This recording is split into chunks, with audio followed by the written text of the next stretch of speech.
scene. All right, guys, so I'll go touringplans.com, TomBricker, DisneyTours.blog.com. Here at Disney California Adventure, day one of Food and Wine Festival 2016. It's back after like 5 or 6 years. We're gonna try some of the food, not all of it.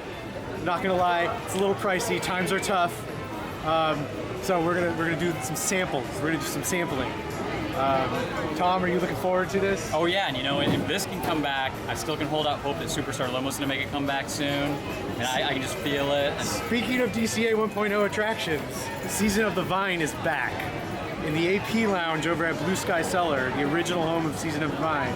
It's back, so we're pretty hyped to see that. So yeah, we're gonna get into this. It's gonna be just a quick video, a little bit different from the stuff we normally upload, so I hope you guys enjoy it. So this is the I guess the main area of Food and Wine this year. It's just the old Mad Tea Party props and structures and whatnot. I mean, you can even see like the gears. They didn't do much to change it.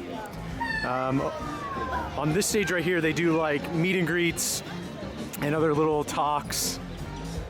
I think some local chef from the local TV stations is about to come up and do something. And then over on this stage, they're doing the actual like culinary demonstrations where they make some food items. A celebrity chef comes in, makes food items. No samples though. You just sit there and watch. And then they have a couple of bars set up to sell wine and cheese. And then over in that building over there, they used to be Hollywood and Dine and Flynn's Arcade, and the Mad Tea Party Arcade is going to be I think they're calling them signature seminars, and I think those are $100, and that has stuff like Guy Fieri and other big-time celebrity chefs. Kurt Russell is going to come in and talk about wine for an hour. So some interesting stuff if you're into the food culinary side of things and want to learn how to make it yourself. All right, we're at the Gold Rush booth. Got a couple of the items. We got the triple mac and cheese. We got the artichoke chips. I just ate one. I forgot to start recording. I had to pop one in my mouth. And this is the apple bacon whoopie pie. What was the total on this? I don't know. $16. 16. So 16 bucks. I mean, Tom took like one bite, but you can see how big the portion is. I have a feeling that's going to be like a recurring theme in our reviews here, is the portion sizes are going to be pretty small. This is our first booth we're stopping by today. And so far the food is really good, but portion size is small for the prices. And no AP discount. Maybe that's the idea. You had to be a beneficiary of the Gold Rush to be able to afford a meal here. That's true, because I mean, wow. I mean, I was expecting the portion size to be small, because I know they're small at Epcot. They were pretty small before the original DCA Food and Wine Expo, but man. I say total we have about half the size of a counter service meal here. Yeah. For more than the price of one. Yeah, I think that's pretty safe to say. But the quality is really good. Yeah, that's excellent. Lines are really long. Lines were long. Just one cast member working the cash register. We waited about 20 minutes, so hopefully they work at the kinks. Yeah, this is the first day, you know, we'll see. All right, next booth. We got the Wine Country booth. Very, very generous portion of Wagyu beef. Wagyu? Wagyu must be Japanese for barely can see it. I mean, here's the spoon, right? And there's the beef. I don't know. Blackberry tart. So the beef was $8 and the tart was $4. I mean, the beef, it is an expensive cut of beef. I know that. It's supposed to have some fine marbling, but geez, that... And apparently this is the highlight of the expo, we've been told. So, I don't know, I guess we'll try it out. They're out of forks, so got my spoon. Okay, here we go.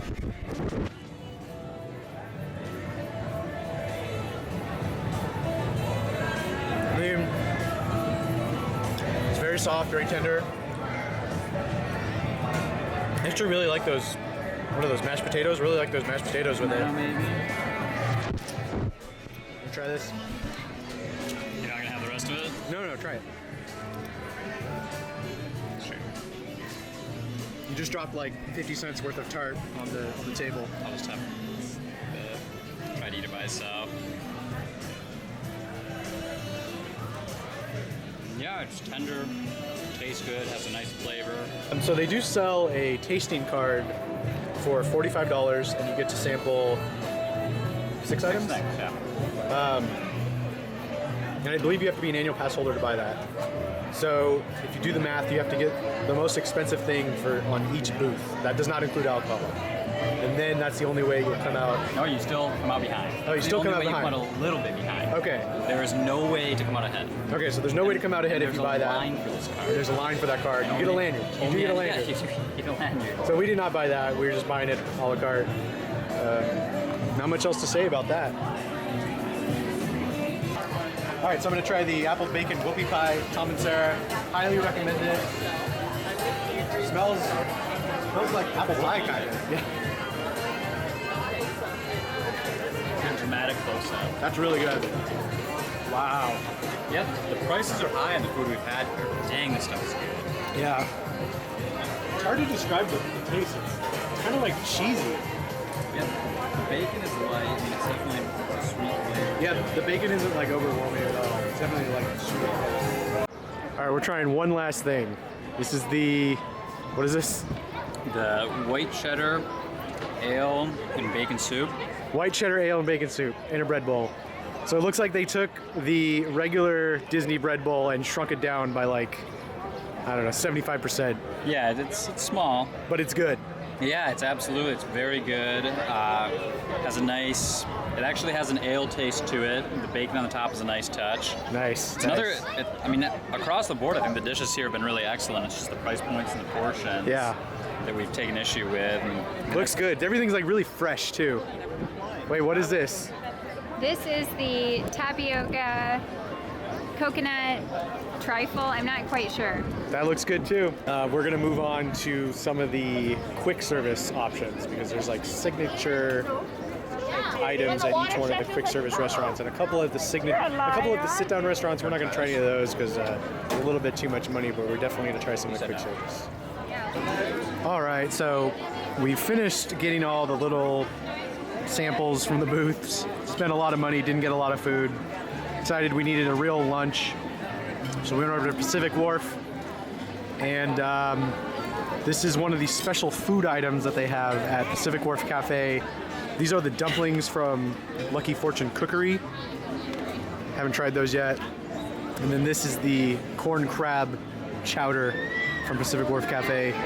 And this is like the standard price as all the other bread bowls. It's like 11 something, but it looks pretty legit. Like there's actual pieces of crab in there. So we're gonna try this out. So this is really good. I was expecting it to be more, I got it.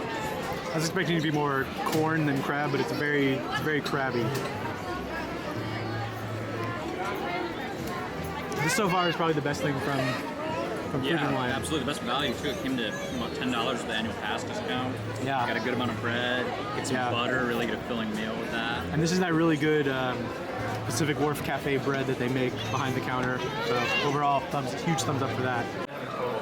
All right, walking out of DCA now. Just finished our Food and Wine Festival's 2016 adventure. Did all of our little tastings. Hopefully the video turned out well.